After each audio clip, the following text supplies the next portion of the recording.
Yo, what is going on, everyone? Thanks so much for tuning in today's video. We have a special one because we are going to be taking our first look at the conservation DLC, which will hit in 1 hour from this video.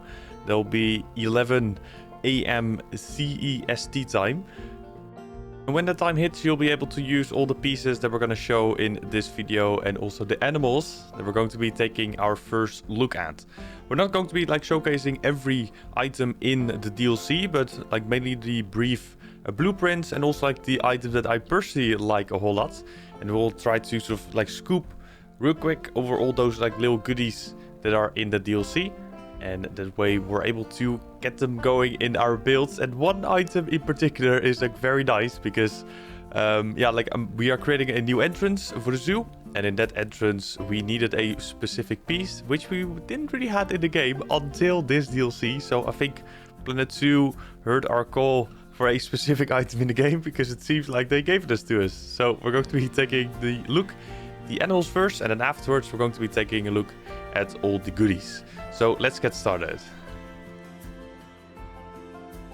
The first animal which we're going to be taking a look at is the Skim horned Oryx. And they are an antelope that used to live in and around the Sahara Desert in northern Africa. The fur of the Skim horned Oryx is cream white in color, fading to tan patches on the neck, chest and legs. The face is white with brown markings. They're named for their most distinctive feature, the long, rigid and backward curved horns, which exceed 1 meter in length. The Oryxes measure between 1.3 to 2.4 meters in length, and they are 1 meter to 1.3 meter tall at the shoulders. The males are slightly larger and heavier than the females, weighing between 140 and 210 kilograms. However, the females weigh between 90 and 140 kilograms. They are extinct in the wild, but they have been introduced to it. There are 1,800 so far, which are semi-wild in the national parks and reserves. So these animals are extinct in the wildlife. So the DLC itself is very focused on these type of animals. So it's also very important to keep these animals, intact in the wild with reintroduction or make sure that the animal themselves is not being extinct, because it's super important that that doesn't happen. They live again in very small bits in Africa, which is super small. And in Planet 2 they would like to have a enclosure that's around 270 square meters big, starting with 1 adult that is, and temperatures between 3 and 48 Celsius. They can live up in groups from 3 to 11, so you can create a very big group out of them.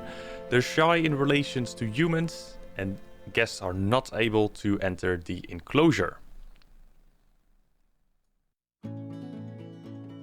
So the next animal which we're going to be taking a look at is the Purpulsky Horse. Hopefully I pronounced these names correctly. Fingers crossed. But the Purpulsky Horse is a species of wild horse living in the steppes of Mongolia, also known as the Taki, Mongolian wild horse, and the Zookeepers horse. There we go. The Purpulsky Horse is smaller and has a stockier build than most other equid species.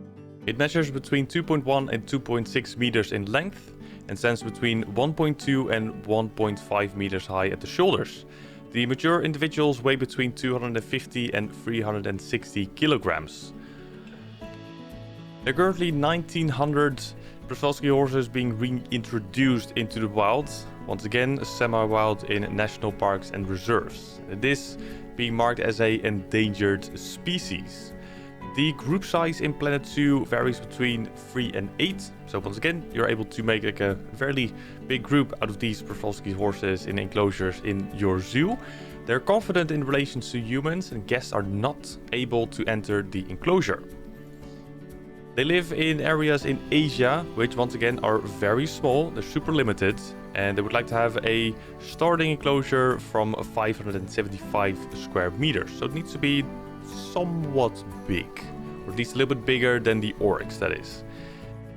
They accept temperatures varying from -9 to +38 Celsius. The next animal in the list is the Amur Leopard. And the Amur Leopard is a subspecies of the leopard found in temperate forests between the Russian Far East and China. The species is adapted for both warm summers and cold winters of the region. This big cat has a stocky, muscular build, a thick tail and broad face with small, rounded ears. The dense coat of the Amur Leopard ranges from tan to orange in base color, with a white belly. The body of the animal is covered in black rosettes, turning into solid black spots towards the legs and underside. The Amur Leopards measure between 60 centimeters and 78 centimeters at the shoulder, and 100 centimeters to 136 centimeters in length, with further 82 centimeters to 90 centimeters added by their tail alone. Females tend to be smaller than males. Males weigh between 32 and 48 kilograms, while the females are lighter, with a weight of 25 to 42 kilograms. The leopards are critically endangered and estimated to only have 110 leopards still living in the wild, so nearly extinct. Captive breeding programs and conservation efforts are in place. However, despite protective measurements, even today the species is still under threat from poaching, and the low genetic diversity in the Amur leopards resulted in a low population number. Their starting enclosure in Planet Zoo will be 705 square meters of traversable land, and they live in a very small patch in Russia/China. The group size in Planet Zoo goes from 1 to 2, so you're only able to have one pair of Amur leopards in your enclosure. They are neutral in the relations to humans, and of course the guests are not able to enter the enclosure.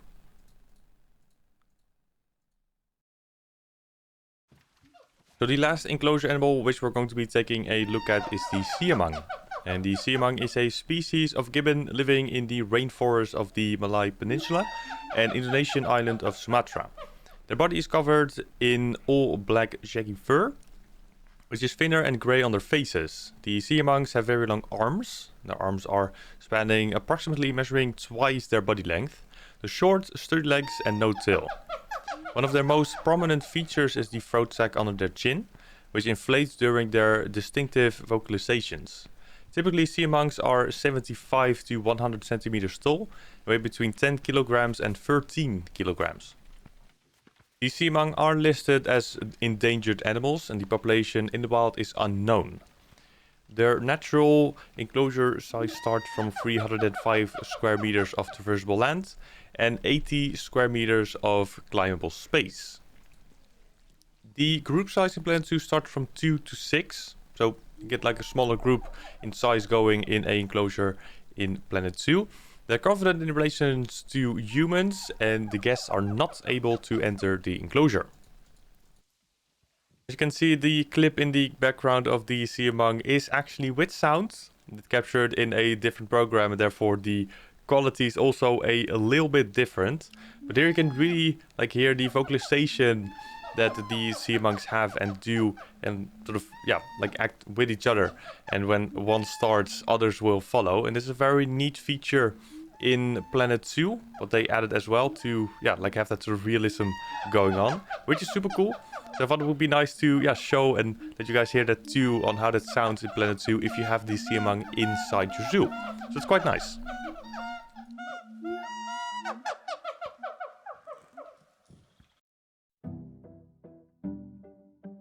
So next up we can take a very quick look into all the items inside the conservation DLC.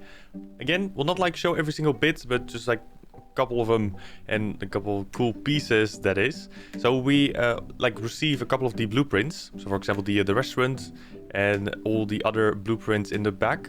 It really shows like a very modern style, and all these like little pieces of wood are actually singular, but they're also like pieces that you can just like place yourself, so just like one beam instead of like a whole section. And like again, the overall blueprint look is very modular.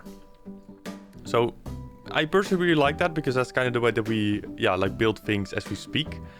And I think this will work really well in terms of like continuing with what I've personally created, and like add a couple of these items in. Also, like what you can do with these type of walls, also like another one.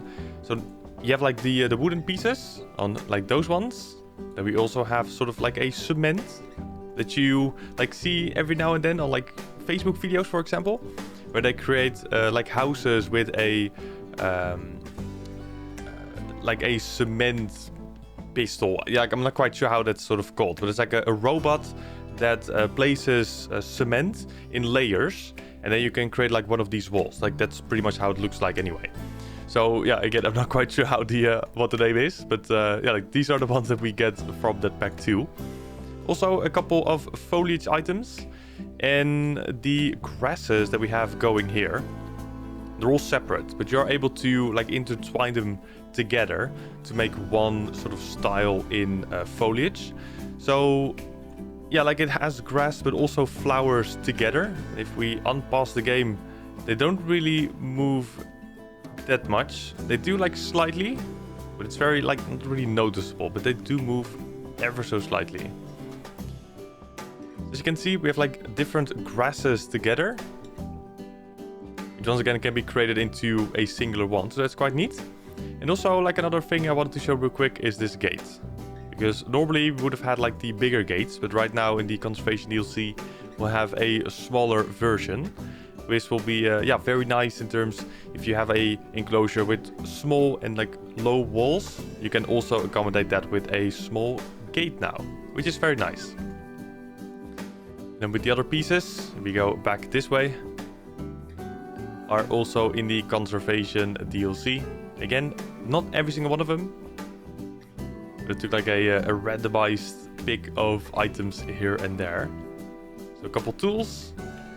These ones are recolorable, so you are able to change the color of these ones. And the same thing can be done with all the other items, so that's quite cool. New gutters as well. And we also have a, yeah, like a grass panel. So you are able to, yeah, like place this on a roof, for example, or maybe like another project where you do not really want to show grass like from the outside. You can just like place this. And if you really want to, you can also like stick out a couple of those items from here, for example. If you would like lower this slightly, you can create like a very natural look in, yeah, like grasses. So it's quite nice. Also flower pots and a couple of carton boxes. So yeah, like that's very small peek into all the items that we're getting from the conservation DLC. And yeah, it's quite nice. I will definitely add some of these in the build that I'm currently doing for sure. For sure. Very nice. So that will be it for this video. Take a quick look at all the edibles from the conservation DLC and also a couple items from the DLC itself. Hopefully every single one of you enjoy this video, and also whenever you're going to be playing the new DLC in Planet Zoo, have like a lot of fun. From the releasing of this video, it will be 1 hour until Frontier enables the new DLC, so you're able to download it for 10 bucks, that is 10 euros. And you can have all these goodies alongside the free update, which we covered slightly in the other video on the channel. So leave a link to that video in the description below. Also leave a link in the description for the live streams, because we do play a whole lot of Planet Zoo on Twitch. So the link will redirect you to the channel itself over on Twitch. And from there we, yeah, like play, build all the things live. So if you are interested in that, then once again feel free to click the link below in the description and it will redirect you to the channel. But for now, once again, thank you so much for tuning in. Enjoy the DLC whenever you're going to be playing it. Show all the builds and have a lot of fun. I will see you later. Once again, thank you so much. Have a good one. Bye bye.